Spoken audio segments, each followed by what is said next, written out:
So the name of this presentation is Defining Moments. And what do I mean by defining moments? In our lives, in your life, every day, something happens that defines you as an individual. And some is good, and some might not be so good. And it's just all a matter of how you process it and what you do with it. So for me, I'm just gonna share some personal experiences. That's all this is about, sharing personal experiences. So when I was your age, exactly your age, I wanted to be one thing and one thing only. I wanted to be, just like you, an athlete. That's all I wanted to be, an athlete. I wanted to play second base for the Red Sox, or guard for the Celtics, or quarterback for the Patriots. But unfortunately for me, I had a challenge. Well, you can see it. I was vertically challenged. Not the tallest kid in the playground, in the parks. Not the tallest kid. And so for me, all the time, anytime my kids pick sides, friends of mine pick sides, I got Pete, I got Ralph, I got Fred, I got Tom, I got Jane, I got Sally. I was always the last one picked. And I was always the last one cut when I went out for high school sports. Always the last one cut. So that was brutal. That was brutal. There are 3 types of pain in my world. 1 is physical pain, but you can train for that. 2 is mental pain, but you can train for that. 3 is emotional pain. Can't train for that. And what I learned at the young age of about 12, 13, 14, and 15, I learned the concept of rejection. Rejection. And that's one of the toughest things to overcome. The feeling of not being wanted and not feeling needed. And how do I overcome that? How do I do that? So I didn't dream about being a race director when I was your age. I dreamed about being an athlete. That's my head on Larry Bird's body, who played for the Celtics. I wanted to be an athlete.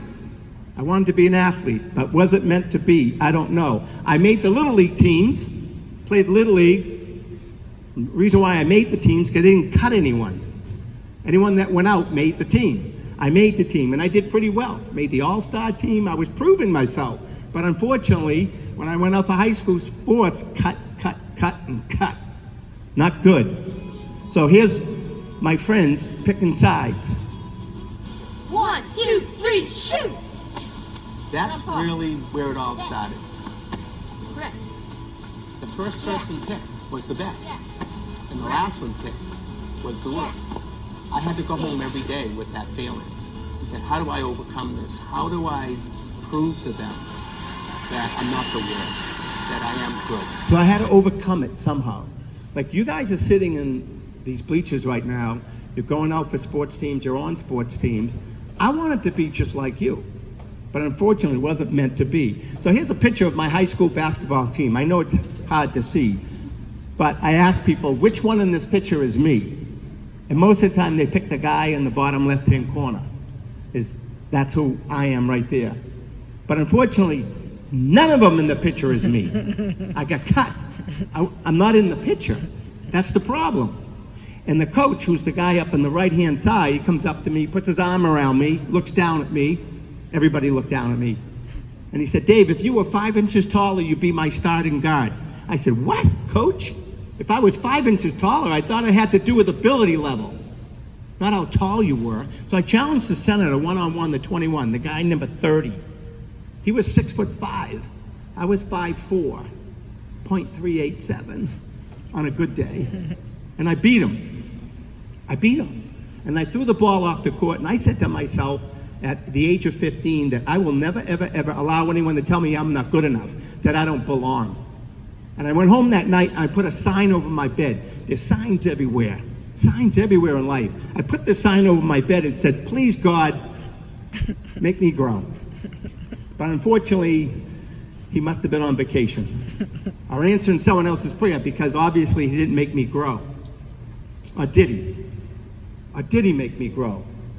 And he did, in other ways. He made me grow morally and ethically and spiritually and intellectually and mentally. He made me grow internally, inside, because that's who you really are, is who you are inside, not who you are physically.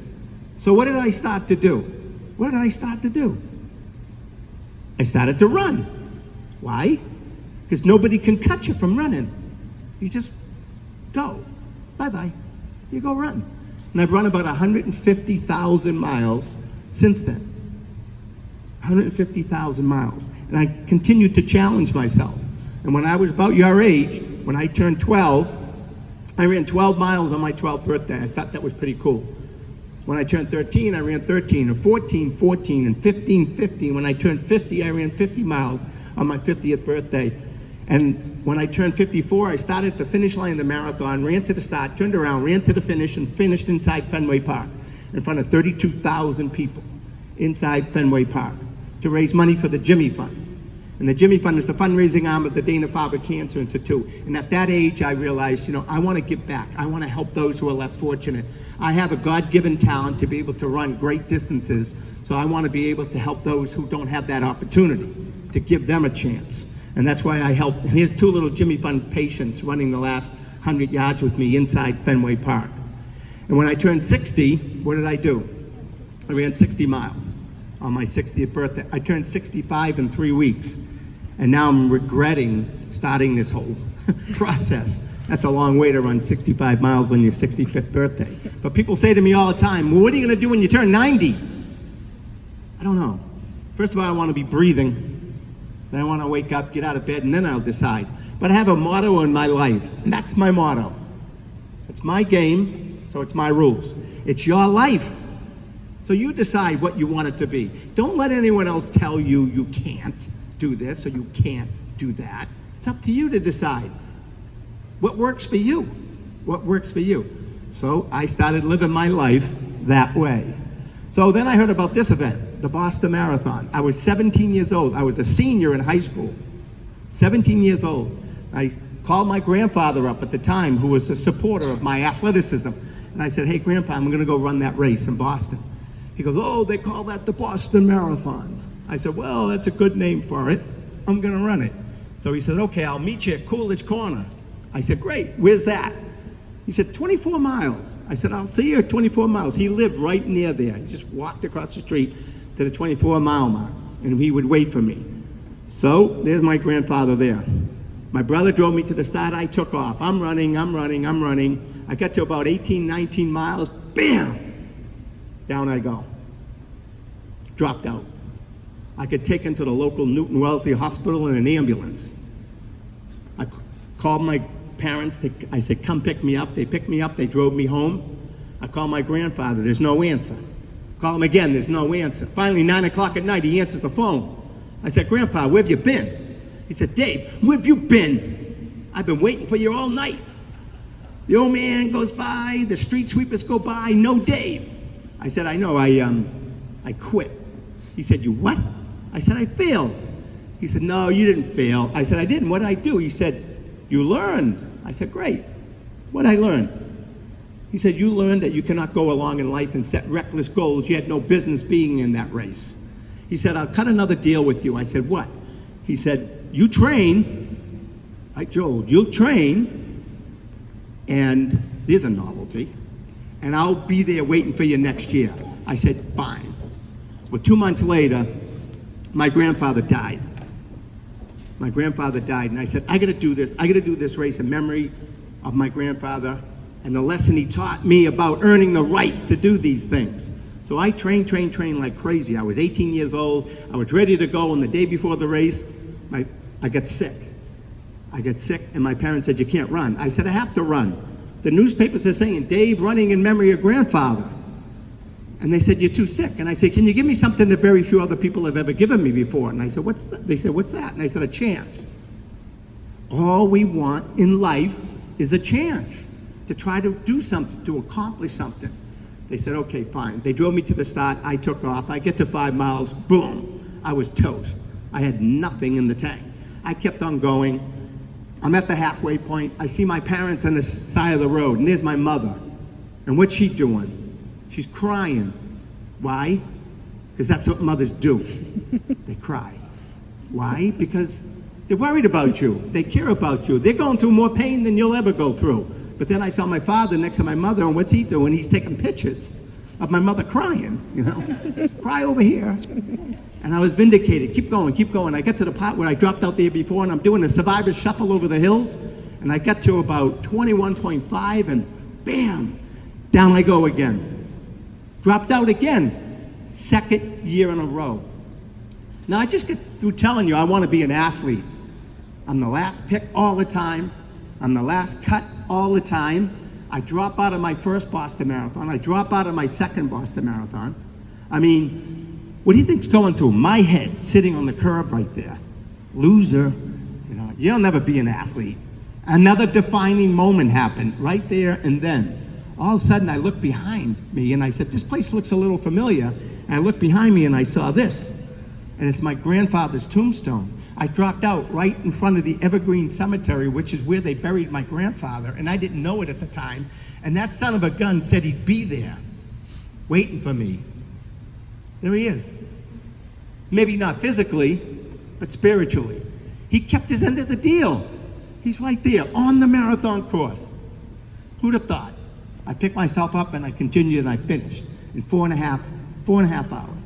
And I said to myself then, this is 1973, that I was going to run this race every year for the rest of my life in honor and tribute to the lesson my grandfather taught me about earning the right to do this. And I've run the Boston Marathon now for 47 consecutive years in a row as a result of the lesson that he taught me. So I always believe that, no matter what you do in life, there are going to be setbacks. There's going to be setbacks. But the comeback is always stronger than the setback. None of this is easy, guys. None of it is easy. But that's the good news, because when you accomplish something, it means so much more. So I ran the race for 15 years in a row, and then I got offered the job to direct it. Like, what do I do? Run in it or run it? What do I do? What do I do? And I didn't know what decision to make, and I said, well, I need the money, I'll take the job. So I took the job. I'm standing at the finish line that year, after 15 years of running it, high-fiving everyone who was finishing, and I felt so sorry for myself. I said I was going to run this thing every year, and now I'm not running it. I can't have that. I tapped the state police trooper on the shoulder, and I said, officer, do me a favor. He said, what? I said, will you drive me back to the start? He said, why? Did you forget something? I said, yeah, I forgot to run.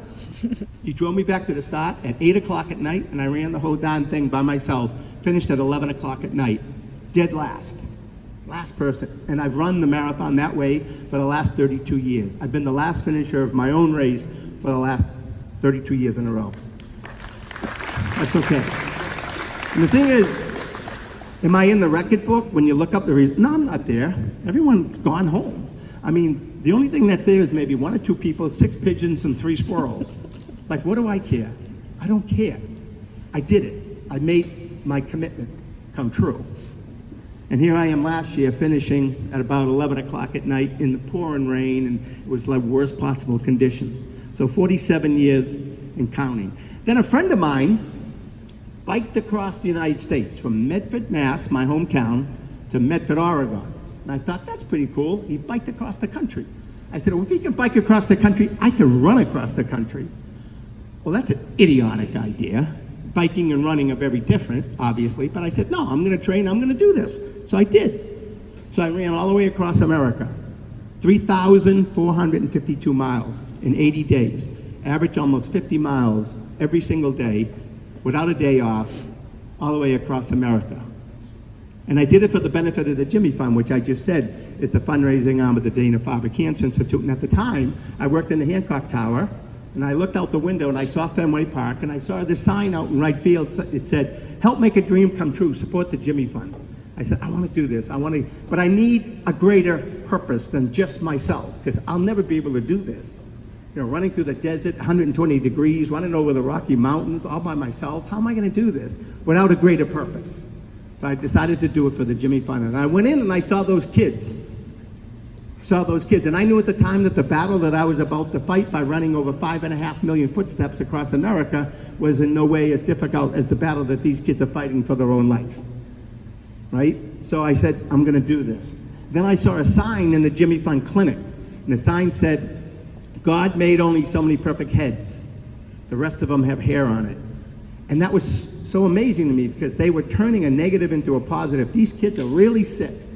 leukemia, whatever it might be, some form of cancer, and they're dying.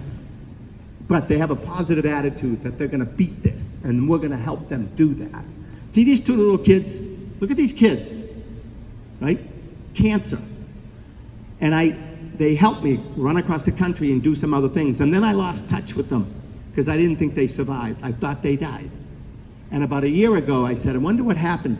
His name is Brendan and her name is Tara. I thought, I wonder what happened to them. And I looked them up on Facebook after 35 years of not being in touch, and I found them both alive. One was living in Rhode Island, the other one in Florida. And I thought, you know, all the good work that we all do as a community and giving back does work, and it does help.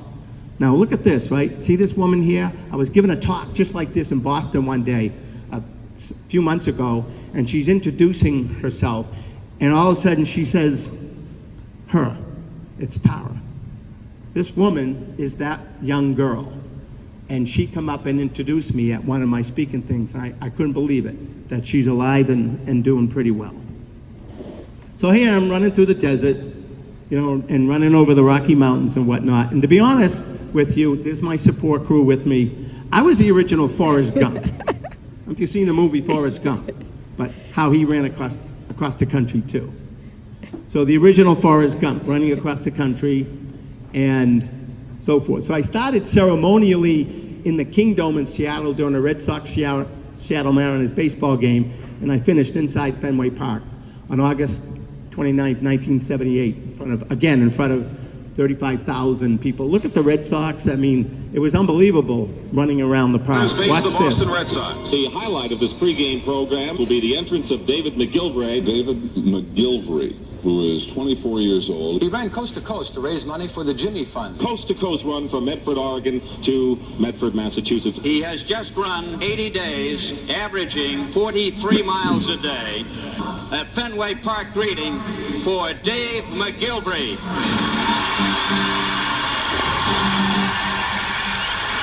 I crossed the finish line after my 3,452-mile run across the country, was not just personal accomplishment, but there were people who finally gave me a chance in life. I want to teach other people that when they are being rejected by others or themselves, that there's always another avenue to take. That's the sort of motto that I live by all my life. So after I'd done that, the next morning I was on the TV show Good Morning America in New York City, and the moderator said, that's pretty good what you just did. Would you ever do it again? I looked at him like he had 3 heads. Like, why would I want to do this again? And I've gone out and done it about 3 more times since then. I did a relay across America called Trek USA. Here I am throwing out the first pitch at Fenway Park, and so forth. And then I went and did this thing called the Ironman Triathlon, which is a 2.4-mile rough open ocean water swim, followed by a 112-mile bike ride through the lava fields in Hawaii, and then finished up with a 26.2-mile marathon, all consecutively in one day. So I did the Ironman in 1980, and then I did it again in 83, 84, 85, 86, 87, 88, and 89. Kept doing the Ironman. And then a friend of mine called me up and said, you've run across the country, why don't you run up the east coast of America? I said, okay. He said, well, can I do it with you? I said, sure. So he and I ran up the east coast of America together from Florida to Boston. Here we are. And there he is, in a wheelchair.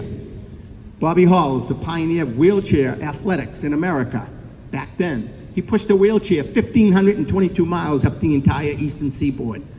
Talk about guts, right? Here's a guy who has polio, born with polio, but he didn't let that stop him. And here he is out there raising money for other people who are physically challenged. And we stopped off, saw the president at the White House in the Oval Office at the time. It was pretty cool. And then here we are at Fenway Park again, finishing another race inside Fenway. Then a friend of mine called me up. He worked at Walpole State Prison, maximum security prison in Walpole, Mass. And he said, hey, how would you like to, we just built a dirt track inside the prison yard. How would you like to come in and run a race against the prisoners, the inmates? I said, sure, why not? What can go wrong? So I did. So I went inside, and here are all the inmates, 500 inmates. There's about 30 of us in the race. And all of a sudden, they lined us up. Here we are. They lined us up on the track. Someone shot the gun. Well, no one shot a gun. There were no guns in the prison. Someone yelled go, and we took off. Now I'm going to ask you a question. You talk about defining moments. Ask you a question. What's the one thing I said to myself while I'm running this race not to do? Huh? Not to win. Not to win. Because then I'm dissing these guys. I mean, that's what they got to train on. I have all the open roads in America, and that's all they got. And if I come in from the outside and I win this race, I'm never going to see the outside again. Right? It's me against them. There I am in like third place, and we're running around, and I'm in third place, and all of a sudden the guy in first place drops out. I'm like, oh God, now what? I said, well, I'll just sit back here in second place, go around and around and around, and all of a sudden the guy in first place again drops out. I'm in first place. What do I do? Defining moment. What do I do? All of a sudden, these guys on the side are saying things to me that they're going to do to me that I can't repeat in this room. And all of a sudden I'm hearing ping, ping, ping, ping, ping. I said, what's going on? They're throwing rocks at my head. I'm saying, this isn't good. What do I do? What do I do? And I just, defining moment, and I just said, you know, the heck with it. It's a no-win situation for me. I truly think they're going to respect me more for winning than if I wimp out. And I won. I won, and I broke the brake tape, which was a roll of toilet paper. And then they come up to me, they put their arms around me, and they, hey, nice job. We were only kidding. You were only kidding. You were throwing rocks at my head. But then I started a whole program within the prison yard. I created the Walpole Prison Yard Runners Club. I put on a marathon inside the prison and the whole bit. And then all of a sudden, the prison administration, it got so popular, they kicked me out. They said, you're not welcome back here anymore. I said, why? They said, it's getting just too big. I couldn't believe it. And so many people criticize me for doing this. Say, why are you helping these people? They're criminals. I said, well, my theory is this, that, you know, some of these folks are going to get out someday. And I'd rather have them better on the way out than they were on the way in. And all I'm teaching them what to do is how to run. But the running is going to help their self-esteem and their self-confidence. And that's probably the reason why they're in there to begin with, because they didn't have any. That's what's so important to each and every one of you sitting in these stands right now. It's all about you. This talk isn't about me, it's about you. It's about building your own self-esteem and your own self-confidence. That's what this whole program, this whole week is doing. For you. For you. See this guy right here? His name is Ralph. I said to Ralph, I swore I would never ask you guys this question, but I'm going to ask you, Ralph. He said, what? I said, why are you here? He goes, what do you mean, why am I? I said, what brought you here? He goes, well, I was a wrestler at the University of Arizona. I was winning everything. I said, yeah. He said, and then I went out for the Olympic team, and I missed it by one spot. I said, so like you were cut, in a sense. He goes, yeah. I said, Ralph, I was cut too. He went left. I went right. Fine line, huh? He got rejected.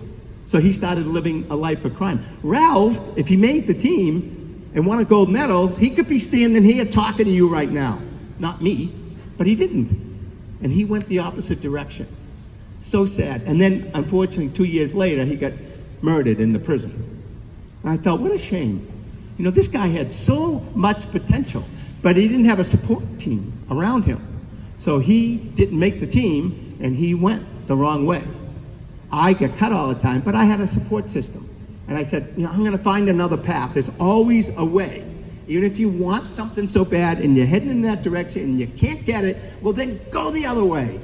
Because the path of least resistance, you'll get there somehow, some way. Unfortunately for Ralph, it didn't happen. So then my brother calls me up one day and he says, hey, he says, you're raising all this money for all these charities. Why don't you raise money for the Carroll Center for the Blind, Visually Impaired? That's where he worked. I said, well, what do you want me to do? He says, run the marathon and raise money. I said, no one's going to give me any money just to run a marathon. Well, now this year we raised $39 million. Where people, yeah, well, not me, but a lot of people. Yeah, $39 million people raised for worthwhile causes running in the Boston Marathon this year. And I said, well, I do want to bring attention to the visually impaired and the extraordinary accomplishments of these blind runners and stuff. So I trained for that year's Boston Marathon, and I did run it, that year's Boston Marathon. I ran it blindfolded. I've run 157 marathons, and I I don't remember one of them, and that's that one. I don't remember it because I never saw it. See these two guys? They guided me the whole way. And I ran 3 hours, 14 minutes blindfolded, and I could have run faster, but they couldn't run any faster. That was the problem. You know what I learned here on this run? I learned about dependence and independence. I learned that I never want to put myself in a position where I have to depend on somebody else if I can help myself, right? So that's what I learned by doing something like this. So the whole idea is to take care of yourself. So you don't burden someone else to have to take care of you for you, and you can put yourself in a position to help someone else. So then I did a 24-hour run, ran 120 miles in 24 hours down in southeastern Massachusetts to raise money for charity, and finished at halftime of a New England Patriot football game in front of 60,000 people at what was then Schaefer Stadium or something, now Gillette Stadium. And then I did a triathlon around New England, 1,500 miles, and finished at halftime of a Patriots game. Then I swam from Martha's Vineyard to Falmouth 7 miles in the rough open ocean water to raise money for charity. People say to me all the time, well, you're doing all these crazy things, what's your best accomplishment? And I always say my best one is my next one. Like, what do you got for me lately? Right? So it's always about the present and planning for the future, not about the past. What's in the past is in the past. But you want to use it as a confidence builder to say, I can continue to do things like this. So then I said, well, I always wanted to play second base at Fenway Park. I couldn't do it, so I want to run around Fenway Park. I ran into it a couple of times, but I want to run it. So I did. I put on a marathon inside Fenway Park, 116 laps on the warning track 2 years ago, and actually directed it and ran in it. The first marathon inside of a Major League Baseball stadium in America. So it was pretty cool. There was 50 of us running 116 laps around Fenway Park, and right into the nighttime, and here we are finishing right here. So that was pretty cool. Then another friend called me up one day. He said, you ever hear about the World Marathon Challenge? I said, no, what's that? He goes, that's running 7 marathons in 7 days on 7 continents. I said, yeah. He said, you want to do it? I said, sure, sign me up. So we did. So I ran 7 marathons in 7 days on 7 continents a year ago. We started in Antarctica in like 10-degree weather, minus 20 wind chill factor. Ran a marathon, got on a plane, flew to Cape Town, South Africa, where it was 82 degrees. 6 hours later, ran another marathon. Flew 12 hours to Perth, Australia, get off the plane, ran another marathon, get back on the plane, flew to Dubai in Asia, ran another marathon, get back on a plane to Lisbon, Portugal, ran another marathon, went down to Cartagena, Colombia in South America, ran another marathon, then flew up to Miami and finished up. 7 marathons, 7 days, 7 continents. There we are in Antarctica running on the ice, right? That's okay. And this is in Perth, Australia. And it wasn't like the races started at 7 in the morning every day. They started whenever you arrived. So here we are starting the race in Perth, Australia at about midnight and running the marathon and finishing and so forth. So 7 marathons, 7 continents. People say all the time, why do you keep doing all this foolishness? Why do you keep doing it? Why don't you relax? I keep doing it because of that. I want to be relevant. What do you mean by relevant? I want to be in the present. I want, if I'm going to be speaking to somebody, I want to talk about today, not just the past. So that's why I keep doing it. Here, I ran into Fenway Park back in August of last year because the Red Sox invited me back to celebrate the 40th anniversary of running at the Fenway. So I did it again. And here are 2 little Jimmy Fun Clinic kids running in with me too.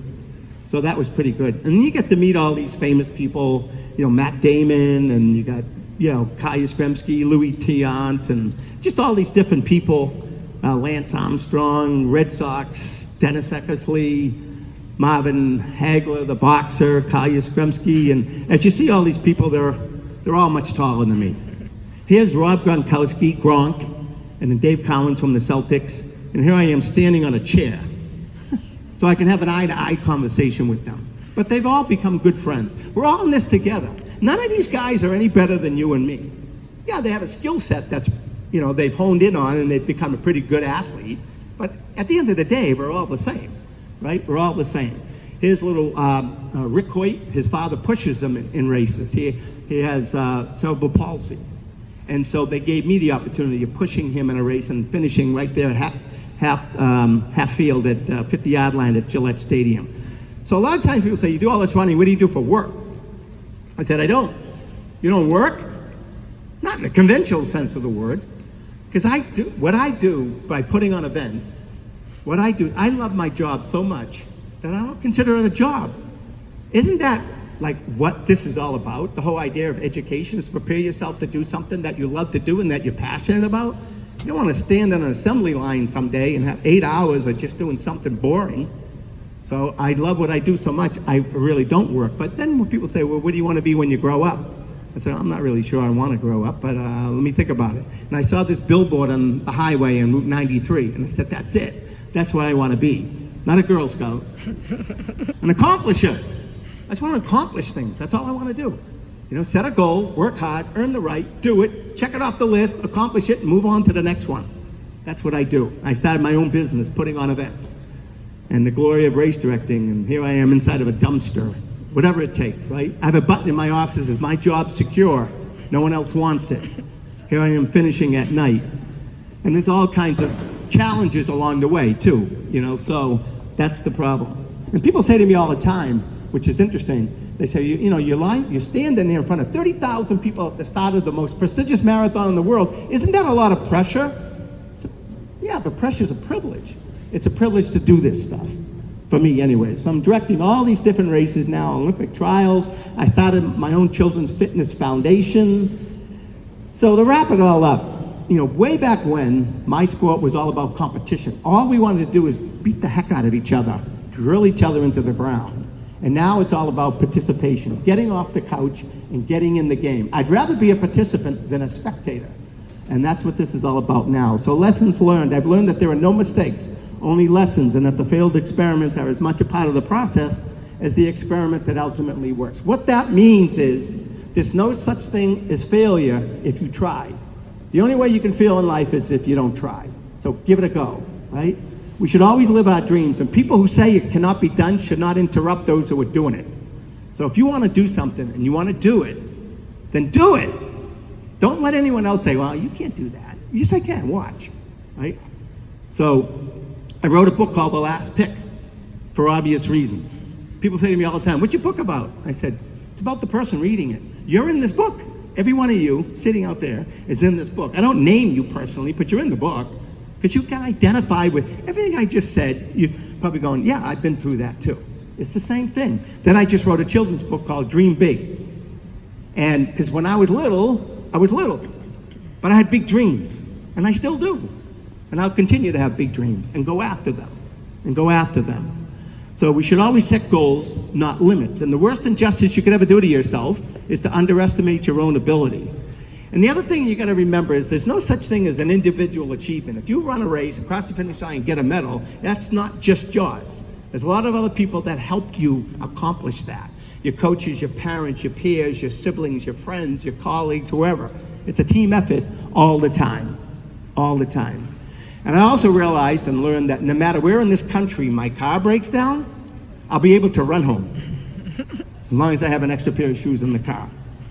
So lastly, I expect to pass through this world but once. Any good thing, therefore, that I can do and any kindness that I can show a fellow creature, let me do it now. Let me not defer, nor neglect it, for I shall not pass this way again. What that means is don't put it off. You put something, you want to do something, and you go, oh, I'll do that tomorrow. There may not be a tomorrow. Do it now.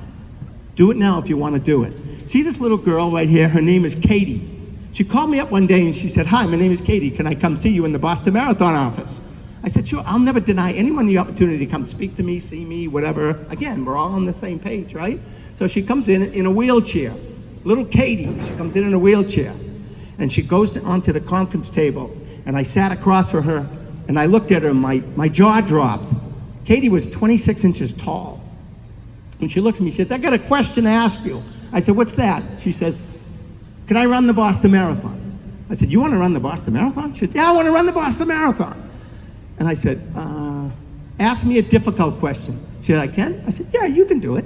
She says, well, I have a caveat. And I said, what's that? She said, my marathon's 26.2 feet. I said, all right, 26.2 feet, fine. Right? So that's what I did. She showed up. I cordoned off 20, like from here to that wall. And she gets out of her wheelchair in her walker. Here she is there, in her walker. I yelled, go. She goes across. Took her 7.5 minutes to do it, but she did it. And I put a laurel wreath on her head and a medal around her neck. And I gave her a big hug. Well, 9 hours later, I'm doing my marathon at night, and I'm running down Boylston Street, and there's one person waiting for me at the finish line, little Katie. And she puts a laurel wreath around my head and a medal around my neck that she made. And she looks up at me and she says, ha, I beat you. Little Katie died maybe 6 months after that. She had 35 operations at Children's Hospital. But she did the Boston Marathon. Her game, her rules. Her game, her rules. So lastly, don't forget the most important things in life, at least in my opinion, is family. You know, is family, is to support family. So I think you all know what happened in 2013 at the finish line of the Boston Marathon. I won't get into it, but obviously 2013 for me personally was a bad year. A lot of bad things happened in 2013, especially the bombing. Here's my kids, they were sitting in the bleachers, and I had come across the finish line in my lead motorcycle. I get off the motorcycle, everything was going great that day, went up and gave my family, my wife and kids a hug. Little did I know, an hour later, right behind us, the first bomb would go off. And my kids were right there in the bleachers and they saw everything. And what I had done is I had already left to go back to the start to run the marathon myself, and I get a phone call. I'm standing at the starting line and the phone rings and it says, you gotta get back here. I said, why? They said, well, 2 bombs just went off at the finish. 2 explosions. Explosions, what, like generators going off? No, you gotta get back here. I rushed back. I got back in like 20 minutes in a state police cruiser, and I went looking for my kids and I couldn't find them. They had evacuated the whole area. And so it was a nightmare of a day, obviously, what happened. And you'll see a little video explaining it all. So, but they messed with the wrong crowd. We came back the next year and we had a great 2014. Here's Jeff Bauman. He's the guy who lost both legs in the bombing and whatnot. So, and there's my son and another little boy I'll talk about. So Boston strong, Boston strong. So I'll leave you with this. I've done all this running. You know, 150,000 miles, 157 marathons, run across the country, whatever, right? And all of a sudden, a couple of years ago, I was out running one day and I could feel this difficulty in my chest, right? Discomfort, and then difficulty breathing. I'm like, what the heck's going on here? After all these years of running and being really, really fit. And I couldn't understand it. And I went to the Mass General Hospital, and they did all these tests on me, echocardiogram, stress tests, EKGs, everything. And they said, there's nothing wrong with you. I said, yes, there is. I can't breathe when I'm running. Something's wrong. I said, look under the hood. Give me the big boy tests. Come on, let's do it. They did. So they gave me a CAT scan and an angiogram, right? And they looked at my arteries, my heart, everything. And the doctor comes in, and he's looking at the monitor, and he says, there, and there. And I said, there what? He said, there, you have severe coronary artery disease. I said, how can I have severe coronary artery disease? He said, I don't know how come, but you do. And I said, well, is it self-inflicted? Did I do this to myself? Or is it genetics? He said, it's probably a little of both. And I turned to the doctor and I said to him, I have one question to ask you. He said, what? I said, is this reversible? I mean, how much time do I got? 6 months? Is this reversible? He said, well, it depends. I said, depends on what? He said, it depends on the person. I said, well, you're looking at him. Hello, I'm right here. He goes, you and your discipline? He says, I think you can have an impact on your own illness. I said, all right, sign me up. I changed everything. My diet, nutrition, my sleep habits, my stress, everything, the way I live life. I was breaking the rules because I always thought if the furnace is hot enough, it'll burn. I go out and run 20 miles, I come home, I'm gonna have a half a pint of ice cream. Why? Because I earned it. I'm gonna go burn it off anyways. Wrong. It's gonna catch up to you. If you don't take care of yourself, it's going to catch up to yourself. The most important person in this room right now is you. It's you. You're the most important person here. You gotta take care of yourself. You gotta take care. So 6 months later, I lost about 27 pounds, lost 100 points on my cholesterol level. And then I said to the doctor, I wanna do the Ironman in Hawaii again, one more time. He said, okay, well, we gotta do another angiogram and see what we got. So we did, and I reversed my own severe coronary artery disease by over 40%. And I went back to Hawaii and did the Ironman again. Because I always thought, just because you're fit doesn't, I learned anyways, just because you're fit doesn't mean you're healthy. I thought it did. So I went back to Hawaii. I got really fit, training, and every marathon and every race I did, I raised money for this foundation, the Martin Richard Foundation. Martin was the 8-year-old little boy who died in the bombings. And I raised money for their foundation. So here I am, really fit at the age 60, went back to Hawaii, finishing the Ironman. This is the 2014 Ironman World Championship, presented by GoPro. They all have their reasons. Some come to heal, some for the challenge, and some to inspire. But the goal is the same. When you see these faces, you see little joy. And that's because they're going into battle with that inner driving force that dominates their lives.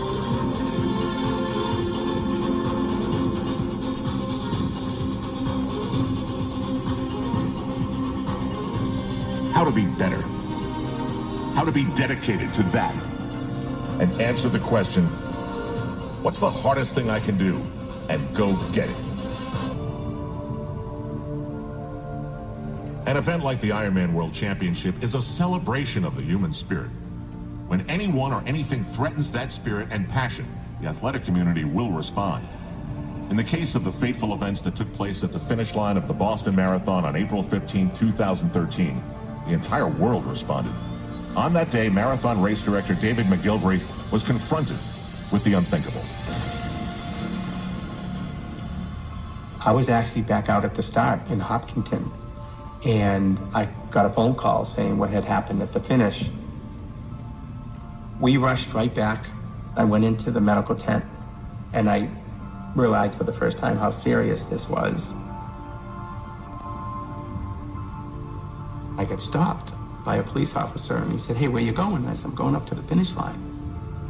And he said, "No, you're not." And I said, "Well, I'm the race director. Here's my ID." And he said, "It's not your race anymore." Just so emotional to witness all of that.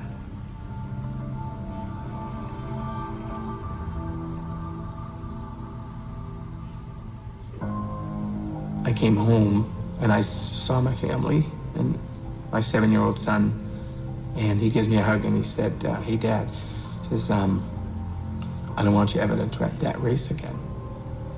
And I realized for the first time there are a lot of victims, not just those who were physically wounded, but so many other people were victimized by this, even my own family.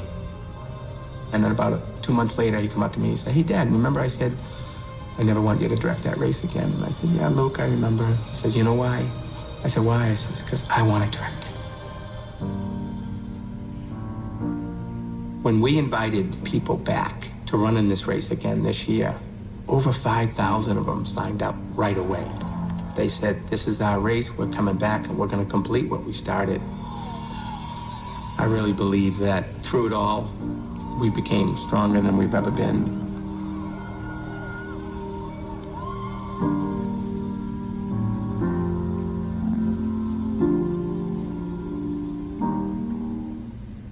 Boston Marathon race director David McGillivray persists through the bike and now is in transition too. He gets started on what is a very familiar task, running a marathon. Although the scenery here is much different than Boston, the image is a strong message. No matter what, the ideals that these people have deep to their core cannot be stopped. 2013, Boston. Despair. Today, the opposite. Having been involved in this industry for the better part of 35 years, when initially I was asked what I did for a living, I used to mumble that I was a race director. What do they do? Chalk mark in the road, yell go. But now when people ask me what I do for a living, I say I help raise the level of self-esteem and self-confidence of tens of thousands of people in America. And really that's what I think this is all about, because that's the very foundation and basis by which you accomplish anything else in your life. When I cross the finish line, it's not going to be my own accomplishment. It's everyone around me that supported me to get to the finish line. You are an Iron Man! So I did the Ironman, and then that was 2014, 2015 and 16. Everything was going well. 2017, I went out and did the World Marathon Challenge 777, and then I got back, and all of a sudden I can feel it again. And I thought I had beat it. I thought I had beat the illness. And here I am back at Mass General Hospital, and the doctor said, you still have severe coronary artery disease. Your main artery is blocked 90%. I said, how can that be? He said, genetics. It's in your DNA. I said, what are my choices? He said, well, we can do nothing and you can live a sedentary life. I said, cross that off. He said, we can stent it, but it's really risky where it's located. I said, cross that off. He said, oh, we can do bypass surgery. Cut you open and do triple bypass surgery. I said, I don't want to get cut open. That wasn't in the playbook. And he said, well then, you don't have a choice. I said, you're right, I don't have a choice. Let's do it. So 8 months ago, I had open heart triple bypass surgery. Right before the surgery, I said to the heart surgeon, I have one question to ask you. He said, what? I said, there's this little race in April in Boston that I've shuffled through a couple of times. What do you think? He said, well, he gave me the best answer possible. He didn't say, yeah, I think you can do it 6 months after surgery. He didn't say, no, you can't. He said to me, I'd be extremely disappointed if you couldn't. I said, hope. I got some hope. I said, all right, let's have the surgery. We did the surgery, and I recovered as best I could, and I went back, and here I am recovering and running that year's Boston Marathon this year, and I finished my 47th Boston Marathon 6 months after open heart triple bypass surgery. And the whole idea was that I wanted to live, and unfortunately for me, I could have been full of self-pity. Why me? All of that. I went through all these different feelings of denial and anger and bargaining and depression, but eventually acceptance. And now my mission is awareness, and that's what I'll leave you with. It's all about awareness of yourself. All of us have one thing in common. You know what that is? We woke up this morning. Not everyone else did. You don't know how fortunate you all are just to be here in this program, in school, getting an education, and working on your own health and fitness. So we finished the race, and at the end of my life, I'd like to think I gave everything I had and then some until I simply run out of time, which I just have. So thank you very much for having me, and good luck with the rest of the week.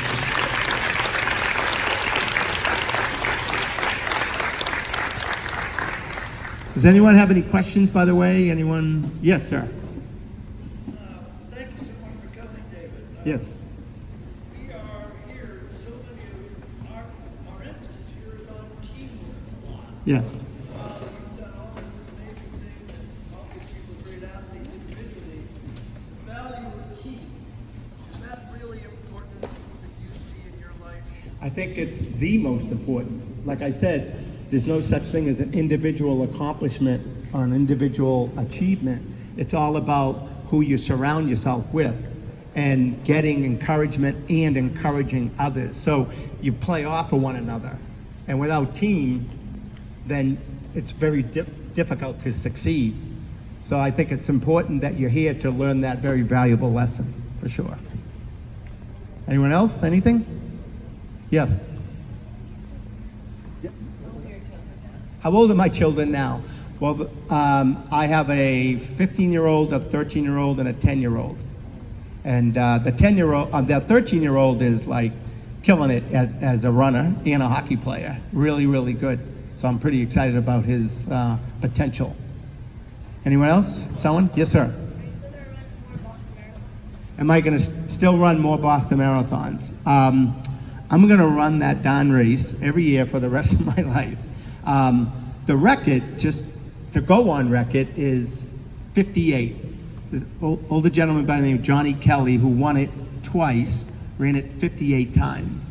And I'm at 47 right now. So I still got a ways to go, God willing.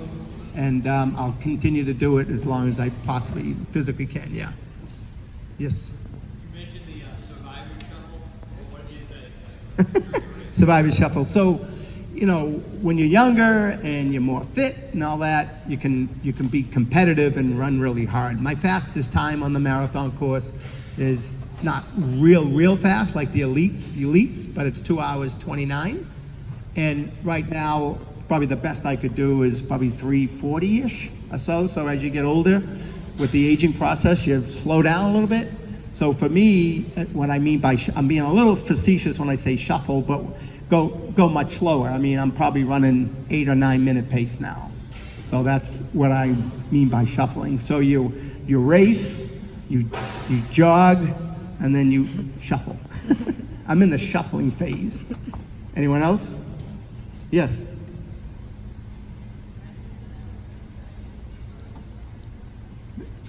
Say again, this April will I run the marathon? Oh, old enough. The age limit on the marathon is 18. Will he? Not until he turns 18. Yeah. But he can run, I mean, he can run it with me at night. You know, what do I care? You know, he wouldn't be officially registered for it, but he could run it. The longest distance he's raced in is 10K, so I don't want him racing any more than a half marathon until he gets to at least 18 years old. The growth process still needs to come in, you know, because this can do as much harm as it can help if you don't do it the right way. Anyone else? Okay, thanks very much, appreciate it.